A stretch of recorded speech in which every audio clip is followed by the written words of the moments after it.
existía la ranez más del examen físico de la enfermedad beta.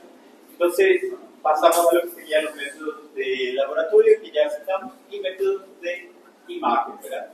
En este caso, por ejemplo, una radiografía del abdomen y del tórax en posición de pie o en decúbito supino puede mostrarnos estas cosas aquí. Por ejemplo, niveles intraéreos que ven en detección de heces y gases, cuadros de ilio obstructivo. Neumoperitoneo, que es el diafragma y el hígado, signo de Howard, que indicaría una perforación de víscera hueca. Y o, en el caso que la litiasis, tanto en el riñón como en la vía biliar o en el páncreas por calcificaciones, cuando la litiasis está formada por calcio, da para ver en la radiografía. Pero eso solo el 30% se ve en radiografía. Entonces, mejor la ecografía. ¿Ok? Pero para eso sirve la radiografía. Ahora, en relación a lo que sería la ecografía, como dije hace rato, la ecografía permite ver si hay líquido libre de cavidad, tumores, permite ver si tenemos allí litiasis en lo que sería la vía biliar, la vesícula, o inflamación de páncreas, permite ver si la pared de la apéndice está edematizada en el caso de apendicitis, permite ver si el riñón está con dilatación pédica o tiene litiasis renal, o está aumentado de tamaño, si tiene tumores, permite ver el aparato genital o ginecológico de la mujer, ver allí el útero, los anexos del útero, trompas, los ovarios, permite ver el embarazo ectópico, incluso puede vernos o mostrarnos en caso de algunos aneurismas cuando son grandes de lo que sería la arteria aorta abdominal. La ecografía entonces es buenísima, pero tiene sus limitaciones, ¿verdad? Depende mucho de, como estaba diciendo al inicio, del ecografista, del médico que hace, que hoy en día ya hay cualquier médico ahí recibido ya hace ecografía y no sabe hacer y cobra dinero diciendo que es un ecografista, ¿verdad? Yo ya vi, incluso tomografías, que la tomografía no falla, supuestamente en los libros dice tomografía y estándar, no falla. Diagnóstico confirmativo de apendicitis, imagen, la tomografía, no falla. Yo ya vi peritonitis con una tomografía donde el tomografista no informaba nada, ¿verdad? Y eso es grave, podía haber muerto la paciente por una negligencia del médico que no sabe ver imágenes. No sean ustedes esa clase de médicos, cuando se formen, si van a estudiar imágenes, estudien bien, practiquen, sean buenos en lo que hacen, no inventen, no digan que aprendieron, cuando no saben. Y el profesor les dice, ¿entendieron? No digan que sí si no entendieron, y no digan sí, simplemente pregunten, no, yo no entendí bien esta parte, hasta que se vuelva a repetir. ¿Está bien? Bien claro. Bueno, entonces, cuando llega un paciente, vamos a hidratarle, dejarle la observación, analgésicos, solamente si ya confirmamos el diagnóstico. No se da analgésicos si no sabemos el diagnóstico. Antibióticos si se va a someter a cirugía, dependiendo de si es una peritonitis, apendicitis o dependiendo de cuál sea el cuadro quirúrgico. Y la cirugía, que puede ser la clásica, la cirugía abierta, donde abrimos el abdomen, con las incisiones que vamos a ver, o por la técnica cerrada por videolaparoscopía, que hoy en día se está normatizando mucho ese tipo de procedimientos, pero tiene sus riesgos y sus beneficios, ¿verdad? Tiene complicaciones. Yo ya vi pacientes que murieron, ¿se acuerdan del caso del traumatólogo? Que su hermano se fue con un diagnóstico de apendicitis, vino conmigo de noche, un jueves, su hermano tenía apendicitis, yo ya sabía que era apendicitis, le dije a mi colega, era mi colega del mismo día que yo estaba de guardia, le dije a él, Orlando, tu hermano tenía 30 años, casi nuestra edad, le digo a él, tu hermano tiene una apendicitis, vino su hermano, me saludó, habló conmigo, yo le palpé, vamos a operar, y su hermano era vanidoso, ¿y cómo va a ser la cirugía? Yo le dije, vamos a cortar acá, un corte de magullo pequeño, ya tu hermano seguramente ya sabe, traumatólogo, y le dije, vamos a operarle, pero será que la ecografía dice que no tiene apendicitis. La ecografía tenía desde el mismo día, también decía que no tenía apendicitis. Y yo le dije, mira, Orlando, para mí es una apendicitis. Si puedo esperar mañana yo ya no voy a estar mañana. Entonces, va a venir otro doctor y voy a esperar más, dice, ¿verdad? Ok, viene el otro doctor al día siguiente, Robert, le dice, ok. De nuevo repiten la ecografía y le dicen, no, es una apendicitis. Ok, vamos a operar. Y le dicen, doctor, ¿le podemos hacer por videolaparoscopía? Y en apendicitis se puede, pero no es que se debe de hacer. ¿Se puede? Todo se puede hacer. Pagando, todo se puede hacer. pero no es la mejor opción. En apendicitis, la mejor opción es abrir y ver lo que está bien, peritonistamente. Pero no quería él, porque quería usar bikini, o sea, quería salir en la playa sin remedio y todo eso, no quería tener fuerte, entonces videolaparoscópico. Operaron, se fue de alta y empezó en su casa, empezó a hacer fiebre. Su hermano dijo, no, no es nada normal. Fiebre. Después de 10 días vino de nuevo al hospital. Caquete. Pómulos afilados, ojos hundidos, pómulos aquí salientes, anestesiados, deshidratados, secos, 30.000 de blancos, malos, febril. Era gordito, él era un poco más gordo que yo, y después quedó los flaquitos. Le miramos todo su abdomen, signos de irritación peritoneal, en este caso, peritonitis. Hizo un absceso adentro del abdomen, porque la laparoscopía es como si fuese que esto es el abdomen y ustedes son las vísceras. Yo entro con una cámara, veo todo acá, pero tengo puntos ciegos. En una apendicitis, cuando ya revienta la apéndice, sale manteca de calor, de caliente se llama eso. Y puede haber escondido algunos tecalitos por ahí que no se ve a la videolaparoscopía. Si no se vio, formó un absceso, ese absceso dio una sepsis, al punto de que después del absceso se reventó y hizo la peritonitis nuevamente, séptico, en mal estado general, destruido, falleció su hermano. Falleció, se fue en terapia, le operamos, ¿verdad? Pero ya después llegó un corte acá enorme y tuvimos que dejar su abdomen abierto porque todo su intestino estaba tan inflamado que ya no daba para cerrar su abdomen. Se fue a terapia, 15 días intubado y tuvo complicaciones, murió. ¿Por qué no quería un corte, señor Piquet? Yo me acuerdo demasiado bien, hablé, le saludé, le dije, ¿verdad? Encima era mi colega, le dije. Y después ese doctor, ¿verdad? El traumatólogo, no le mira más a la cara del otro doctor que lo operó. Son amigos, incluso, eran amigos, pero ya quedó con un trauma porque su hermano falleció por culpa de que él, no, vamos a hacer por mí la laparoscopía, va a salir todo bien. Y sí, la intención es buena, ¿verdad? Pero hay cosas que un médico puede arriesgarse o no. Yo en el público, no me vengan allá, quiero hacer una laparoscopía bonichina, no te voy a hacer. Privado, si me pagan, hay otra cosa, ¿verdad? Pero ahí yo asumo un riesgo porque me están pagando, entonces yo tengo que quedar alerta, consciente de que puede haber complicaciones. Eso es lo que pasa mucho acá hoy en día.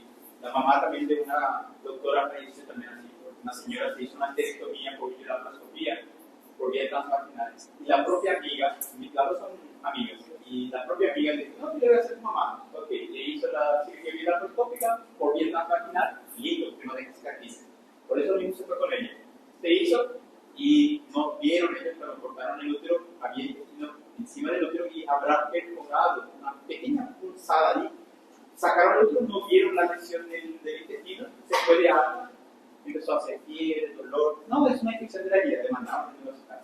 Después hizo fiebre, todavía volvió, pidió laboratorio y después de encargado. Pero cuando ya decidieron y vieron que tenía significación, ya falleció en ese momento. Entonces, tiene muchas complicaciones la cirugía videolaparoscópica. Es bonitinho, es lindo, es estético y es mucho mejor, tiene muchos beneficios, pero hay que saber cuándo usar y cuándo no usar. Hay que tener cuidado. Bueno, y nunca hablan con amigos, porque a veces los fallecen sus parientes de ustedes y allá no quedan más buenos cuando es un amigo que hizo cambiar de vida. Lógico que nadie quiere morir, ¿verdad? Yo no le puedo culpar si yo llevo a un familiar y comete un error, no puedo decir nada, ¿sabes qué? Esto es culpa. Yo decidí llevarla allá, entonces ambos tenemos culpa de hacer esto. ¿Sí? Bueno, pasamos a la semiología del dolor, para eso se sigue esta chica, se llama Alicia del País de las Maravillas. Se hace la descripción del dolor siguiendo una secuencia, ¿verdad? La A es cuando empezó, ahí ya le repetí nuevamente, cuando empezó, cómo empezó, todavía sigue en el A. ¿Cuándo empezó? ¿Cómo empezó? ¿Y qué pudo haber desencadenado eso? Después, localización, puede haber empezado en el epigastrio, puede haber empezado en la región lumbar, puede ser empezado directamente en el abdomen inferior, todo eso depende de dónde empezó. Luego, irradiación. Ahí tenemos dos cosas, irradiación o migración. Ustedes ya saben la diferencia entre irradiar. Irradiar, una úlcera que se perfora, duele en el epigastrio y también duele hacia mi abdomen inferior. Irradia, pero sigue doliendo acá. Una apendicitis, por más que empieza en epigastrio, después va desapareciendo y se localiza acá, desaparece donde empezó. Eso es migrar, categórico de la felicidad, ¿ok? Bueno, luego tenemos características. El dolor tiene dos formas de características, tres en realidad. No tipo, no estoy hablando de tipo de dolor, estoy hablando de características. Características. Un dolor puede ser constante, no desaparecer, por ejemplo, en la inflamación, la pez inflamada duele y no para de doler, un divertículo inflamado duele y no para de doler, una pancreatitis duele y no para de doler. Todo lo que es inflamación es constante el dolor, constante, no para. ¿Está bien? Continuo. Sin embargo, algunos cuadros como la obstrucción intestinal, cólico renal, cólico biliar, por obstrucción, cuando hay espasmos del intestino haciendo peritatismo, o del colédoco haciendo su espasmo, o de las pelvis o los uretras haciendo su espasmo, se genera distensión. Y ahí duele. Una vez que el intestino para ese peritatismo, el dolor desaparece. Entonces, este tipo de dolor es un dolor intermitente. Duele por unos minutos, para por minutos o horas y puede volver a empezar nuevamente. Ese es un dolor en crisis, dolor intermitente. Se ve en cólico biliar, cólico renal, cólico intestinal por obstrucción. Entonces ya saben eso, ¿verdad? Y hay aquellos casos donde tengo, además del dolor, de un dolor constante, el mismo, puede ser mixto. Tengo un paciente, por ejemplo, una hernia, así, acá, si este fuera el intestino, y acá en mi mano tengo una hernia comprimiendo el intestino, bueno, si no hay compromiso vascular, no va a doler aquí. Pero cada vez que el intestino quiera hacer su peritatismo para salir de la hernia, así como salió esto, va a distenderse y el paciente va a tener dolor en crisis. Un dolor que le va a hacer doler tanto que el paciente se va a agachar así, o se va a sentar, o no va a estar quieto el paciente. Mucho dolor. Ahora, una vez que para el intestino se tranquiliza, el dolor desaparece. Ese es un dolor en crisis intermitente.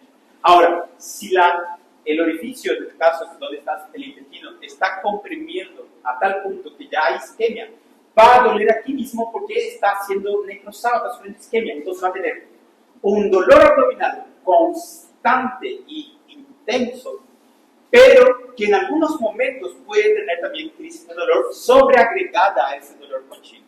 Entonces, ¿qué quiere decir? Que puedo tener, ven porque yo no quiero usar esas cosas de mi... Não, mas quebrabas contra outro, doutor. Bueno, yo puedo tener entonces un dolor constante con crisis de dolor sobreagregada. ¿Se entiende eso? Y eso es muy importante que ustedes sepan en los casos de las hernias. En los casos de las hernias. Cuando llega una paciente donde el dolor es constante y no para, yo puedo decir que este paciente tiene una hernia estrangulada, tengo que entrar en quirófano lo más rápido posible. Ahora, cuando viene una paciente, doctor, yo no consigo defecar y tiene una hernia, pero no está reclamando el dolor, solamente cuando tiene su crisis de peritatismo, ahí tiene dolor, ahí sí yo puedo decir, no, esta es una hernia, sí, está presa, está atascada, pero todavía tengo un tiempo. Ahí yo puedo diferenciar abdomen agudo obstructivo mecánico por abdomen agudo oclusivo con compromiso vascular. ¿Entienden la diferencia? En el dolor está el detalle. Humberto, habla. Bueno, sigamos. Por aquí tenemos lista. Ahora sí voy a llevar la lista ya.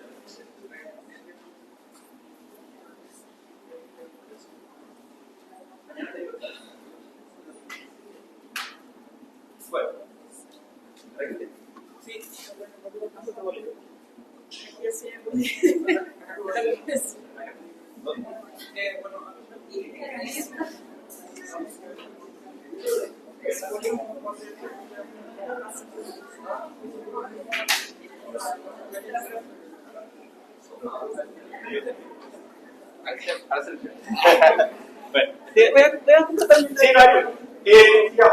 Entonces, la característica del dolor es diferente, les va a ayudar muchísimo. Si viene un paciente diciendo que tuvo un dolor que empezó de forma súbita, relacionada a la ingesta de alimentos, y que además está localizado en hipocondrio, y después puede irradiar al epigastrio o la región escapular, doler el hombro. Yo tengo allí un cuadro de cólico biliar, la vesícula. ¿Está bien? Porque aquí se queda con la ingesta de alimentos. El carácter de dolor, ¿cómo es el carácter de dolor? Es un dolor intenso, tiene una intensidad cercana al 9 o al 10, tan intenso, pero que después tiene periodos de pausa. pausa donde disminuye la intensidad del dolor. Y después puede desaparecer por algunos minutos, pero después vuelve nuevamente el dolor. ¿Está bien? Ahí yo ya puedo decir, esto es un cólico biliar, no voy a internar, no voy a operar, porque cólico biliar no se opera, no es una urgencia. Por más que el paciente diga, estoy muriéndome, quiero que hagan algo. Si va a haber pacientes que van a gritar y decir, hagan algo, porque a veces ustedes ya van a hacer ketorolac o tramadol y el dolor ainda va a estar doliendo. Y el paciente va a decir, ustedes no saben hacer nada, ¿por qué no me llevan? O quiero que me operen, quiero que sea una urgencia. O viene su mamá o su papá y dice, este es un paciente grave, ¿por qué no lo operan? Van a tener tanta presión en la cabeza de ustedes, pero ustedes tienen que saber decir, mira, sí, entendemos, duele muchísimo. Es algo que pasa, pero que no se complicó, que todavía no se inflamó, que todavía da para calmar el dolor y ver una data para la cirugía. Claro que hay que operar, pero no es una emergencia. ¿Entienden? Esa diferencia tienen que saber. Los pacientes no saben esas cosas que ustedes sí pueden decirle a ellos. Cólico biliar, cólico renal, cólico intestinal dan este tipo de dolor en crisis. No se olviden de eso. Ahora, ¿quién puede dar un dolor constante y no es una hernia? Dolor constante y también tener crisis de dolor sobreagregado. Que no sea obstrucción. Una gastroenteritis. ¿Duele de forma constante? Sí, pero duele cada vez que tiene peritatismo. Ahí se agregan dolores en crisis. Entonces, ustedes se darán cuenta que esos pacientes tienen urgentemente que esa vayan a hacer o a defecar para aliviar el dolor de su barriga. ¿Ok? La intensidad ustedes pueden ver por la cara del paciente. Ustedes van a tener pacientes que dicen, ¿qué tal? De 1 al 10, tenemos un valor cuantitativo, vamos a darle cantidad, numeración. De 1 al 10, ¿cuál es la intensidad? Siendo 10 el más intenso y el 1 el más leve. Y algunos pacientes van a decir, yo tengo 10 doctor. Y depende, ustedes van a mirar ya, el paciente acá sacando fotos de su vida. No está una persona con 10 de dolor, no va a estar haciendo eso, no va a tener tiempo. ¿Está bien? Entonces ustedes a veces van a mirar y por la cara van a dar un valor cualitativo. Cualitativo es mirando la expresión del paciente, que puede ser un dolor leve, el paciente no, duele, pero estoy bien, ok.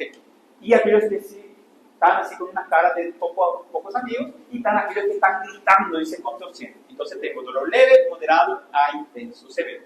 ¿Ok? No se olviden de eso. Ese es cualitativo. Podemos darle valores cuantitativos o cualitativos. Yo pregunto siempre el valor cuantitativo, pero siempre me baso en lo que yo veo. Yo confío más en lo que veo de lo que el paciente me refiere. Luego decimos, hay posiciones que alivian tu dolor o empeoran el dolor. Por ejemplo, una peritonitis, el paciente va a estar totalmente acostado. En un cólico o una pancreatitis, el paciente no puede estar acostado, tiene que estar sentado. En un cólico renal, el paciente va a estar moviéndose, va a estar parado, no va a estar quieto en su lugar. Entonces, va a buscar posiciones antálgicas. O incluso algunos pacientes pueden decir, doctor, se le pregunta aquí también, ¿tomaste algún remedio? ¿Tomaste alguna pastilla para tu dolor? ¿Te aplicaste algo? Y ahí pueden decir, sí, tomé una pastilla blanca, una pastilla rosada, allí un ketorolac, un diclofenac, un paracetamol, que alivian el dolor de ese paciente. Entonces, sí, siempre hay que preguntar, ¿mejoró después de eso? Un paciente que dice, doctor, yo no estoy defecando, y que tomó allí cetal compuesto, antiespasmódico, puede tener ausencia de peritatismo por medicamentos. Entonces, algo que va a suceder y tenemos que averiguar y preguntar. ¿Ok? Bueno, pasamos ya aquí. No quiero ver esto, ya hablamos. Entramos en signos aquí. Van a dominar esto. Va a caer en una parte. Definición. Signos de Murphy. ¿En qué patología se ve? En cuadros de colecismo. Vamos a tener un dolor, en este caso, un corte súbito de la inspiración profunda. Vamos a comprimir el hipocondrio derecho. Pedimos al paciente que inspire y si al hacer eso, detiene la respiración, ahí es positivo, Murphy positivo. Ahora, ¿qué cometemos de error? Llegamos al palpamos y le preguntamos al paciente, ¿duele? Y claro que le va a doler, duele. Eso no significa que es un Murphy positivo. Entonces, sepan diferenciar de dolor a la compresión del signo de Murphy. Murphy es Claro, tenemos que comprimir, pero no es el dolor a la compresión el signo del morfio. Van a comprimir, no, tampoco es, van a comprimir y dejar la mano ahí. Pedir al paciente, respirar lo máximo que puedas. Y el paciente va a hacer. Y el que tiene inflamado su vesícula va a parar, va a tener un corte de la inspiración de forma súbita. ¿Por qué? Porque el diafragma desciende el hígado, la vesícula toca con el peritoneo que ustedes están empujando y hace un espasmo, que el diafragma para y hace esa detención de la inspiración. Entonces, ¿qué es morfio? Detención súbita o brusca de la inspiración profunda ocasionada por el dolor a la palpación en el hipocondrio. ¿Se ven? Colecistitis. Morfio. Otro. Bloomberg. Clásico. Se hace el dolor a la compresión y descompresión epocilíaca derecha. Y se ven cuadros de inflamación y irritación ahí. Generalmente la causa más frecuente suele ser apendicitis. Pero, detalle, es el signo de Bloomberg específico, categórico de apendicitis. No, porque un cólico, o sea, un embarazo ectópico, cuando rompe, puede dar dolor a la compresión y descompresión. Sí. Y puede ser un Bloomberg, pero no es una apendicitis, es un embarazo ectópico. Un quiste de ovario que se rompe y empieza a sangrar, quiste de ovario roto, ¿puede dar también Bloomberg? Puede. Entonces, Bloomberg no todo Bloomberg es una apendicitis. De cada 10 pacientes, 8 son apendicitis por un Bloomberg. Y otros 2 pueden ser un embarazo ectópico, un quiste de ovario, una torsión de ovario. Entonces hay que tener cuidado. No todo Bloomberg, yo vengo y palpo, es una apendicitis, toma piropo. No necesariamente es así. ¿Ok? Entonces, no es pateoneumónico, pero se suele ver mucho en así. ¿Ok? No se olviden de eso. Dropsy sí ya es pateoneumónico. O sea, que tengo Dropsy, puedo avisar y decir, esta es una apendicitis. ¿Qué vamos a hacer? Vamos a comprimir la fosa ilíaca izquierda y el flanco izquierdo. Vamos a comprimir de forma sostenida. Vamos a comprimir y dejar la mano allí comprimiendo. Esperamos algunos segundos, 30 segundos. Hablamos mientras con el paciente. No hace falta preguntar, ¿dolió aquí? A veces es categórico, va migrando los gases y van hacia la fosa ilíaca, distienden el apéndice en la fosa ilíaca derecha y el paciente, me dolió acá, doctor. Ya te dice ya. Eso es un Dropsy positivo. O a veces cuando el paciente no dice nada, vengan allá y pregunten. ¿Qué pregunta vamos a hacer? ¿Si siente dolor acá? No, porque estamos sintiendo dolor ahí. Vamos a preguntar, ¿aumentó o se intensificó el dolor ahí cuando hice esta maniobra? Ahí el paciente, ¿duele más? ¿Dolió más, doctor? Siento más dolor. Entonces un Dropsy, posiblemente un apéndice. Confirmado, Dropsy es pateoneumónico de apéndice. Dropsy. Chaco, en este caso ya es el lado izquierdo. Vamos a tener dolor a la compresión y descompresión, pero todos en la fosa ilíaca izquierda. Comprimo aquí y duele aquí. Se ve en cuadro de diverticulitis. Acá no está escrito, pero ustedes no se está escrito. No, coloquen acá. Diverticulitis. Ya todo se ve en el cuadro de divertículos de color muy bien.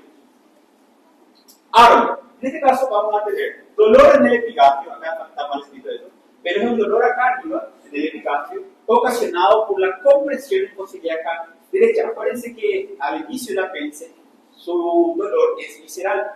Entonces, cuando yo comprimo la fosa ilíaca derecha, en algunos casos, puede el dolor migrar hacia el tronco celíaco y doler en el epigastrio. Eso es el signo de ARO. ¿Está bien? No siempre se ve el signo de ARO. Luego tenemos el signo del obturador.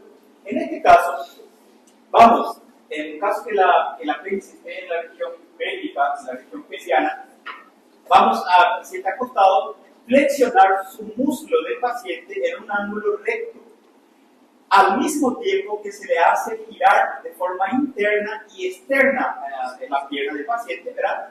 Y si hace o refiere dolor a ese nivel, entonces vamos a hacer la confirmación de una apendicitis en posición pélvica o signo del obturador positivo. No sé si me entienden. Vamos a ver aquí.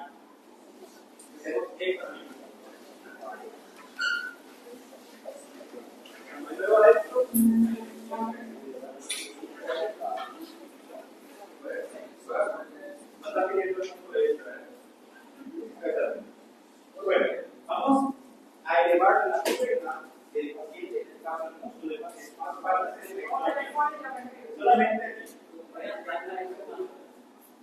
¿Qué vamos a hacer? Vamos a hacer rotación externa y rotación interna. Eso es. No la pierna, sino que el músculo. En un ángulo recto, también así. Si el dolor al hacer esto me dolió allá, o al hacer esto me dolió en la rodilla, entonces si no le doy una de las dos seguidas. ¿Está bien? Ahora, en el caso del psoas, el signo del psoas, vamos a elevar la pierna del paciente, vamos a comprimir la fosa ilíaca derecha con una mano y con la otra pierna, y vamos a hacer esa maniobra. Al hacer eso, si él pide dolió durante esa maniobra, o hace una expresión de dolor, tiene el signo del psoas positivo. ¿Ok? No se olviden. Muy bien. El signo del escena, no sabe, voy a buscar el escena. ¿Y qué consiste el signo del escena? No. Lesén.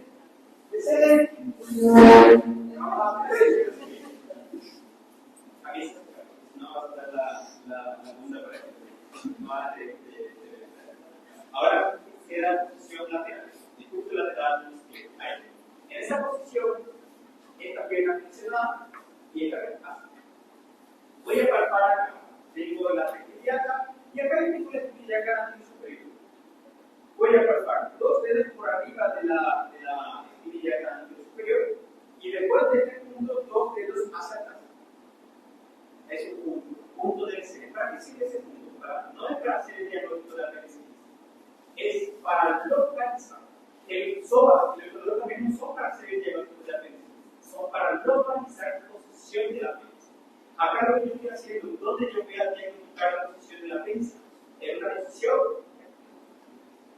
retroperitoneal o retrocecal. Para hacer esto, si él requiere que duele, entonces posiblemente la apendicitis esté en una posición retrocecal. ¿Se entiende? Maniobra de Lesén. Punto de Lesén. Dos dedos por arriba de la espinilla ilíaca y dos dedos por detrás de esa misma línea que ustedes hicieron. ¿Ok? Bueno, ya está. Signo o punto de Lesén. No se confunda. Yo no digo que sirve para diagnosticar la apendicitis. Solamente sirve para que ustedes sepan ubicar la posición de la apendicitis. Bueno, penúltimo. Terminamos los signos y ya te voy a ayudar. Tenemos signos determinados de sí, famosos signos de irritación peritoneal. Cuando tenemos dolor al comprimir y al descomprimir, pero eso de forma difusa en todo el abdomen, de forma generalizada, yo tengo entonces signos de irritación peritoneal. Eso se ve en peritonitis, cuando viene el paciente con un cuadro de abdomen agudo y con fiebre, ¿verdad? Ahora, si es una mujer y viene con un dolor de menos de 5 horas de evolución, pálida, yo voy a pensar que eso no es una peritonitis. Tengo irritación, pero puede ser un embarazo ectópico.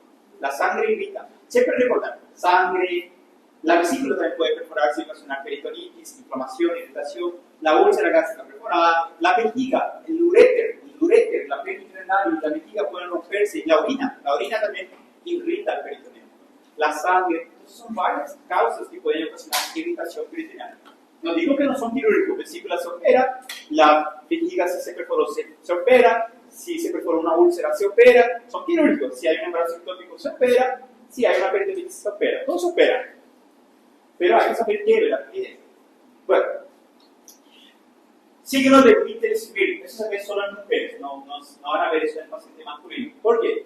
En este caso ocurre por la ruptura de un folículo ovárico en el 14º día del periodo intermenstrual. O sea, menstruó la paciente, ¿verdad? Ahí, en la segunda semana suele ser el sitio en que los folículos van madurando y suelen romperse. Pero cuando un folículo crece mucho, grande, el folículo revienta, libera un líquido inflamatorio y eso genera dolor. Entonces yo tengo dolor en posible acá, derecha por la ruptura de un folículo ovárico en el 14º día del periodo intermenstrual. Pueden confundirlos con una apendicitis en una mujer, ¿ok? Puede simularse.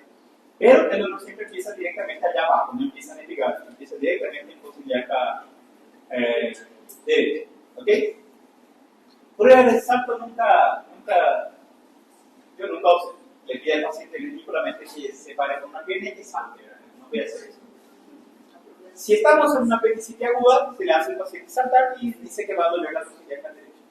pero no quiere decir que sea una apendicitis, puede ser un quiste de ovario roto o un embarazo ectópico, va a doler si es que hay eso. Ok. Y es que ya dije, punto de McBurney. En este caso, el mismo punto, voy a mostrar aquí, se traza una línea imaginaria del ombligo hasta la espina ilíaca superior, se divide 1, 2, 3 tercios y la unión del tercio medio, estos 2 tercios medios con el tercio lateral externo hacia abajo, aquí se encuentra el punto que se llama punto de McBurney. Si ustedes comprimen y duelen, no es para diagnosticar apéndice, simplemente es para saber que el apéndice está en esa localización.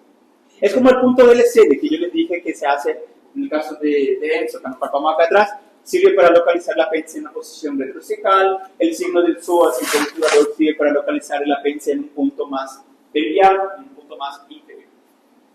Punto de Morris se encuentra sobre la misma línea de la línea imaginaria que trazamos del ombligo hacia la espina ilíaca, pero en vez de ser 2 tercios internos con un tercio externo, es lo opuesto. Es 2 tercios externos con un tercio interno. Aquí, punto de Morris. Y a veces significa que el apéndice está más hacia la parte medial del abdomen. ¿Por qué es importante tantos puntos? Para que si yo, por ejemplo, tengo un apéndice subhepático o pelviano con una McBurney, no voy a alcanzar si es que yo no hago un corte más abajo o no hago un corte más arriba. Ayuda muchísimo a saber qué tan grande o cómo tengo que hacer el corte, ¿verdad? Por ejemplo, en ese licenciado yo le palpé y tenía un punto de McBurney doloroso. Yo le dije, vamos a hacer una Rocky Davis. Ahí yo ya elegí un corte lindo. Rocky Davis es un corte transverso. Si yo tuviera dudas que podía ser más arriba o más abajo, entonces yo iba a hacer una McBurney oblicua, que ahí yo puedo ampliar hacia arriba y ampliar hacia abajo, solo que es estéticamente más feo. Entonces todo eso ayuda a tomar una buena decisión en la cirugía, un buen corte, una buena estética. Doutor, e quando o paciente tem assim, um avental, alguma coisa muito grande, ele faz a mesma medida, é a mesma coisa? Ahí no, ahí se hace... Você olha assim, é lindo, mas tá... Ahí se hace la incisión del típico cuadro. Gran incisión, gran cirujano. Mejor se parte, se abre bien. ¿Por qué les digo? Créanme, el tejido adiposo, por eso le digo a la dieta de espalda, el tejido adiposo puede llegar hasta 10 a 15 centímetros de tan grande que es. Y nosotros solo tenemos que atravesar el plano muscular. Si el paciente es muy obeso, las propias válvulas tienen 10 a 15 centímetros. No vamos a conseguir entrar en el abdomen por el tejido adiposo.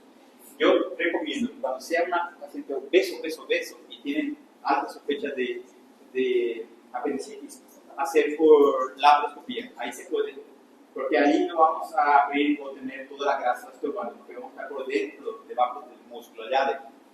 Ahora, yo ya tuve un obeso con obesidad mórbida que era una apendicitis y no tenía para pagar la videolaparoscopía. Entonces, en este caso, infelizmente, ¿verdad? Hice un corte en este caso mediano, intraumbilical, abrí grande, unos 20 centímetros, y no usamos las válvulas laterales, porque las válvulas tenían el tamaño de 15 centímetros, y no alcanzó para separar la grasa. Entonces, agarro mi interna, que tenía guante, todo festivo, coloca tu mano así, y haga esto, de un lado y a la otra, del otro lado, así. Y tuvieron que usar sus manos para separar la misma, porque estaban obesos, ya era así. Se operó bien, se fue de alta. No bajó de peso. Siguió así. Bueno. Si tenemos desaparición de la matriz hepática, signo de Joubert. Si en una imagen de radiografía o tomografía se observa la interposición de una víscera intestinal, sea intestino grueso o intestino delgado, entre el hígado y el diafragma, yo tengo el signo de Chilaiditi. Miren esta imagen. Acá. Chilaiditi. ¿Qué es esto? Austrios. ¿Qué quiere decir que hay acá? ¿Qué víscera? Austrios. ¿Qué hay acá? Intestino. Grueso. Colon. Aquí entre el diafragma y el hígado. ¿Qué hay acá? Intestino grueso. Colon. Eso es el signo de Chilaiditi. Miren, parece mucho con el signo de Hobart. Pero ¿cuál es la diferencia de esto con esto? Es que acá no se ve Austras. Solamente se ve aire en el diafragma y este es blanco acá y hígado. Este espacio, esto que está aquí, es aire. Sin embargo, acá parece mucho esto, pero se ve los austros del intestino. Yo tuve un señor así, de 90 años, tenía fiebre, glóbulos blancos de 18.000. Viene mi amiga, la misma que yo les dije a ustedes que me llamó una vez de madrugada, no sé si a ustedes les conté, la misma, que ella fue mi colega por mucho tiempo. Entonces ella me llamó y me dijo, Elías, tengo un paciente de 90 años. Y me mostró esta imagen acá, y me dijo directamente, Elías, ¿es un signo de Popper? Sí, y ya era de madrugada, yo ya estaba cansado y dije, mierda, voy a tener que operar de madrugada.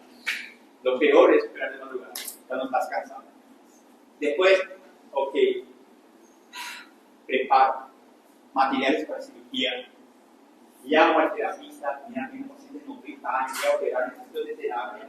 Llamo al anestesiólogo, tengo un paciente de 90 años, puede ser que no soporte la anestesia, puede ser que se muera ahí, quirófano, el anestesiólogo me dice, no, Elías, ¿por qué no quiero hacer? Tuve que llamar a medio mundo para ese día conseguir operar a ese señor de 90 años. Y llega el momento en que tengo que irme a quirófano, pero yo no le había evaluado al paciente porque había confiado en Carolina, mi compañera, ¿verdad? Había confiado en ella.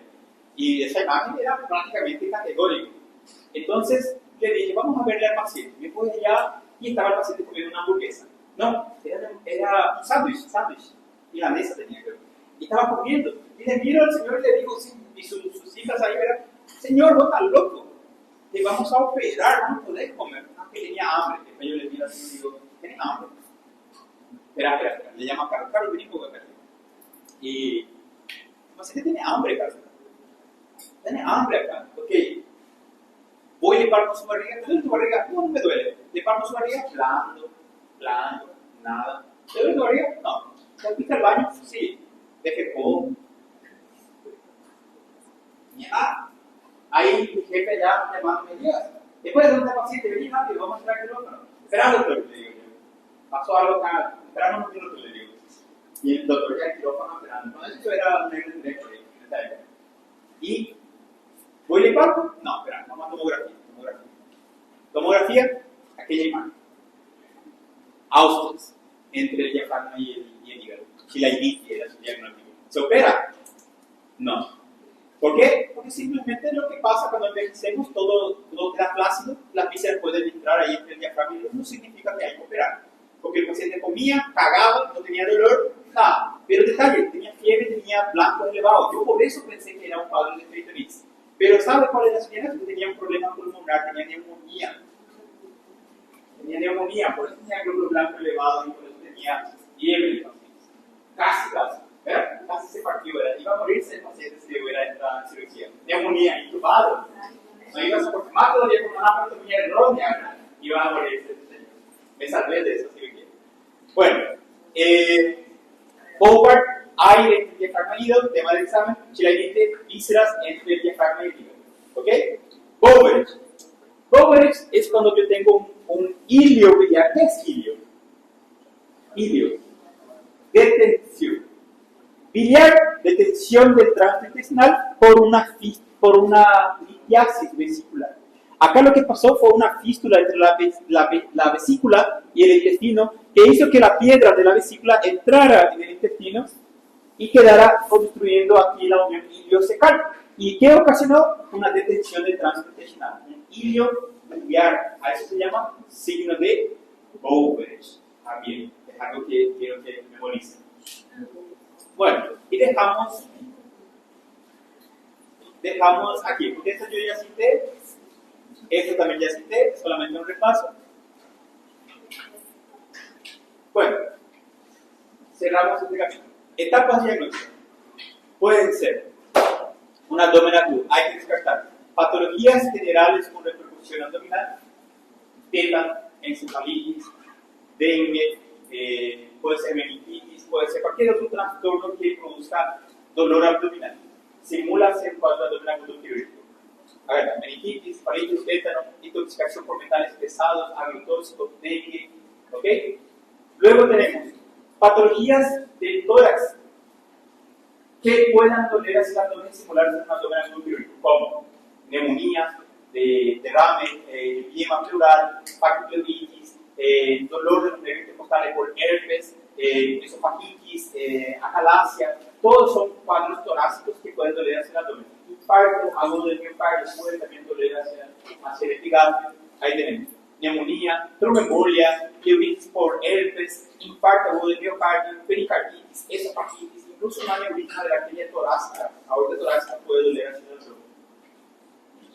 Descartar patologías de conducta médica que simulan ser un cuadro de abdomen agudo quirúrgico, como pancreatitis, puede ser cólico biliar, cólico pielo-ureteral, colitis renal. Son tan intensos, simulan tanto un cuadro de abdomen agudo, duelen muchísimo, lloran incluso los pacientes, pero no son de emergencia, no es que vamos a operar porque tiene dolor.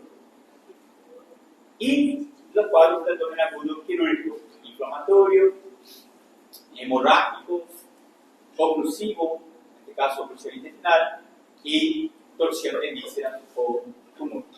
Cuadros de abdomen agudo quirúrgico. Bueno, lista, y les voy a liberar. No conseguimos llegar a la apendicitis ainda, es larga. Ya casi. Bolígrafo, yo tengo.